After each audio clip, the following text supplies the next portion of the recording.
Meron pa ba? pikon at saka Pikon high muna blood. tayo. Sige. Pikon muna. Yung dating senadora. Hindi ba sinabi ni dating Pangulong Duterte? Hindi ko kilala eh. Di ba? Tapos, talagang obvious na napikon eh. Mr. Chair, sabi niya, hindi naman pwedeng hindi ako kilala niyan. Paano niya hindi ako kilala dito? Paano hindi ako makikilala? Palagi niya, ipakukulong kita. Delima, ipakukulong kita. Maski po kanya si Executive Secretary Medjaldea, tanungin po niyan dyan. Kilala po nila ako eh. Naalala po ba nyo? Yung kauna-unahang sona ni Pangulong Duterte, sabi niya. Puminto pa po siya sa tapat ko at kinamayan po niya ako. Yun, Ibig sabihin po, talagang kilala niya ako. Bakit pinangangalantakan pa niya yun? Ang Pangulo, siyempre, sinabi niya, hindi ko kilala ito eh. Ayun. Pikunan ito eh. Di ba? Nagbago daw kasi ng herdo, kaya hindi Pagpalagay na natin. Pagpalagay na natin. May pabiro lang yan kay Pangulo eh. Bakit ka napikon?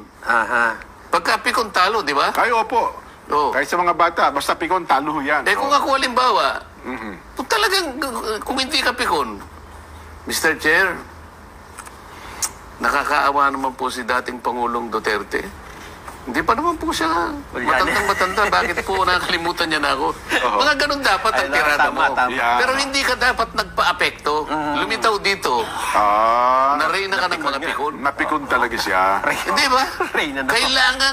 Kailangan kilalanin mo ako. Pinipilit niya na, akala ko ba galit na galit ka dyan? Mas mabuti ka, hindi ka na niya kilala eh. Oo nga.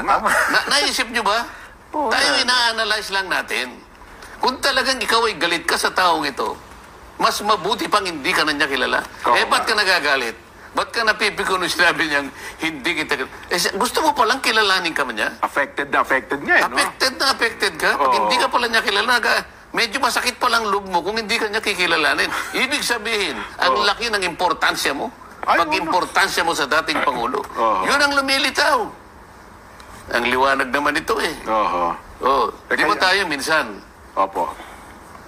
Meron tayong ina-analyze dito eh. Nakapagbitaw din ako ng ganun eh. Sino ba itong dalawang ito? Hindi ko masyadong kilala ito eh. Naalala nyo ba yun? Naalala nyo eh. Yung isa si Congressman Atrasado. Nung nagtanong kayo doon, Yung isa, yung artista. Hindi ko kilala itong mga ito eh. Tapos sabi mo naman, kilala ko po sila. Naalala mo yun? Yes po. Nilista ko pa nga po pangalan ng mga yan eh. Sabi ko gano'n. Bakit ako nagbitaw ng ganung pananalita? Kasi kilala ko yung dalawa yung dati. Nung hindi pa nag-quadcom eh.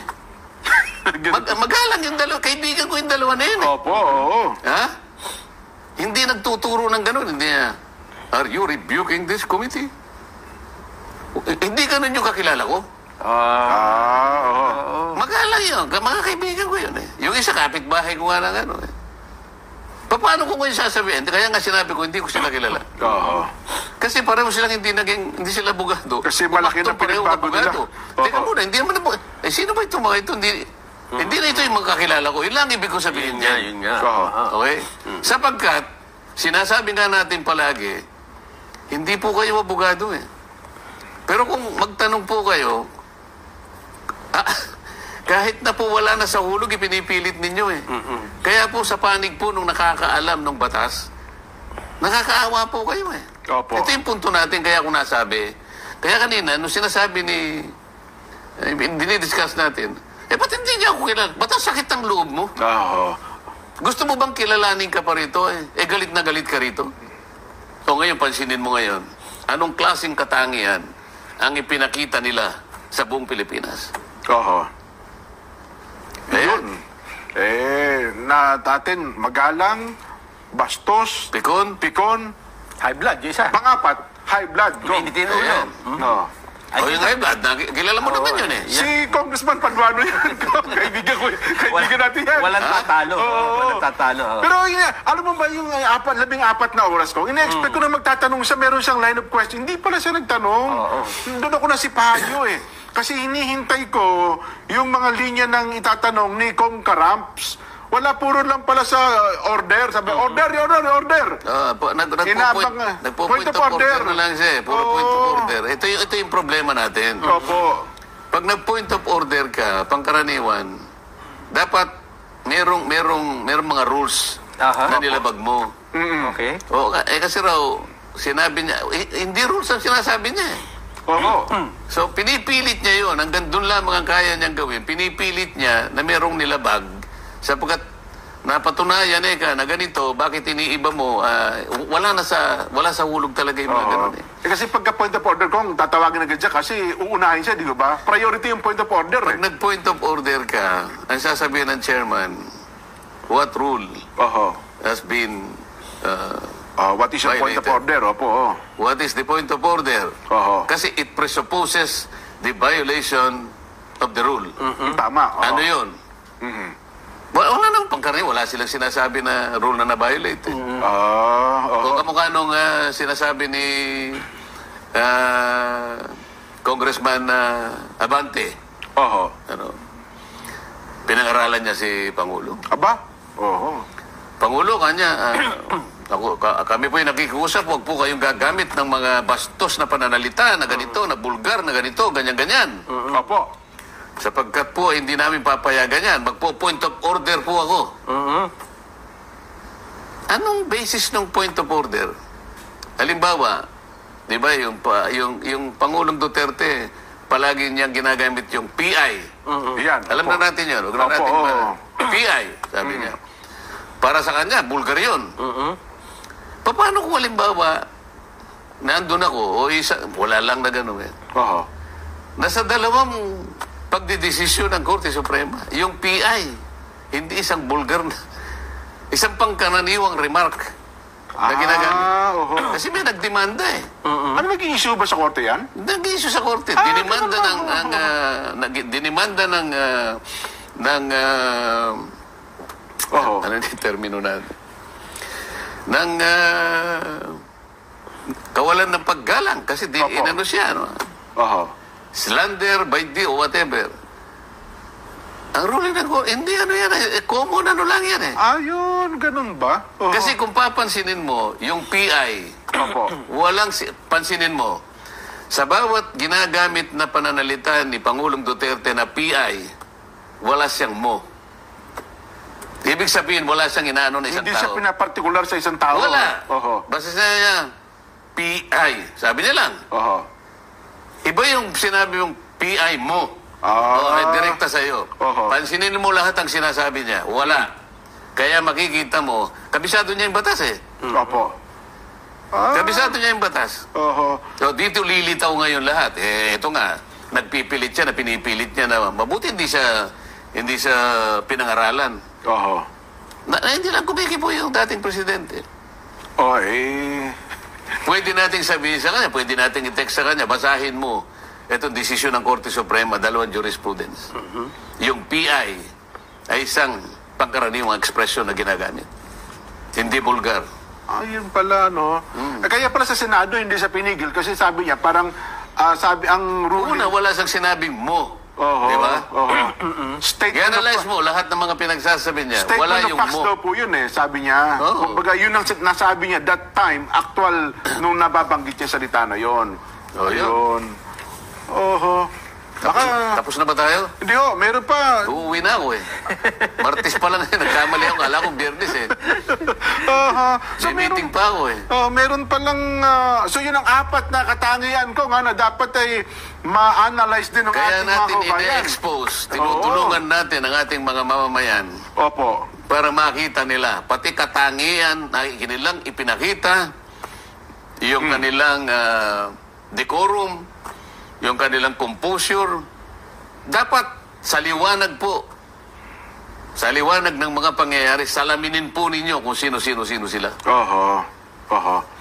Naku, nga, no? Makakatulong yun para mag-analyze ang ating mga kababayan. Merong galing-galingan pa ron, di ba? Yung masyadong masalita. Sa English, tawagin yun, smart alec. Smart alec. Tagalog mo ay smart alec. Galing-galingan. Hindi ko alam kung ano eh. Alam naman ako, konti lang alam ko sa Tagalog dyan. Kapampangan ako eh. Sa Kapampangan, ano bang tawag doon? Smart Alec. Oh. Tagalog mo nga. Naku, ngayon ko lang narinig ko yan. Kaya ang hirap naman sa inyo. Sinasabi ko sa inyo, maghanda kayo eh. Smart Alec. Yung masyado siyang Nagdudulong-dulungan ng, mapaggamit ng... Tama naman yung mga salita. Kaya lang, halimbawa, pwede mo naman sabihin sa pamagitan ng isang salita lang. Gagamitin mo pa 5 hanggang 8 salita. Mapalabok masyado magpananalita. Yung mabulaklak na pananalita. Siguro Smart Alec, bulaklakin. Halimbawa. Pwede na ba yun, Nelson? Pwede. Pwede, oo. Hindi ba? Nga, no. So, pagka... With all due respect, I wish to manifest, Mr. Chair, that on the basis, mga ganon, ha? Yan ang mga Smart Alec. Ayun. Meron namang, ayun nga, dahil hindi naman niya talaga, corroborate na ng corroborate. Wala namang word na corroborate. Affidavit ka niya. Wala namang affidavit. Ito yung kinakailangang ma-expose eh. Opo. Pagkatapos ito, ang susuri, ito ang mag-iimbestiga sa dating Pangulo ng Republika ng Pilipinas. Salaminin mo ngayon. Kaya pala ang daming nagsasabi ngayon, Kong, at makalipas ang ilang mga araw, nag-a-analyze, mukhang napaglaruan talaga ng dating Pangulo Rodrigo Meron pang U-tering, di ba? Ano yung U-tering? Atering dapat yun. Dahil nga sa kanilang Alam ko, dapat sana, kasi lalo na kung may kang banyaga, isip-isipin uulit-ulitin mo, U-tering ka niya. So, medyo walang, siguro utter. Utter. O kung gagamitin mong intransitive linking verb, halimbawa, uttering. Pero sasabi, U-tering. Parang huminate na naman. Ano kasi, avoid na dito. Huwag bawal umihi dito kaya. Ay, nako. Yung kawalan ng due process, yung palagi natin sinasabi. Yun nga. Baka sabihin nila due process na kayo ng ano ba ibig sabihin ng due process? Bakit kinakailangang itanghal natin yun, Nelson? Bakit nga po? Oo. Hearing lang naman yan. Hindi naman korte ko. Hindi. Ang due process ay nasa sentro ng ating body of laws yan eh. Kahit sa hearing ng Congress? Oo, kahit saan. Kahit po in aid of legislation, Kong, mga ba ganyan. yun? Bakit hindi mo tingnan sa avatar mo?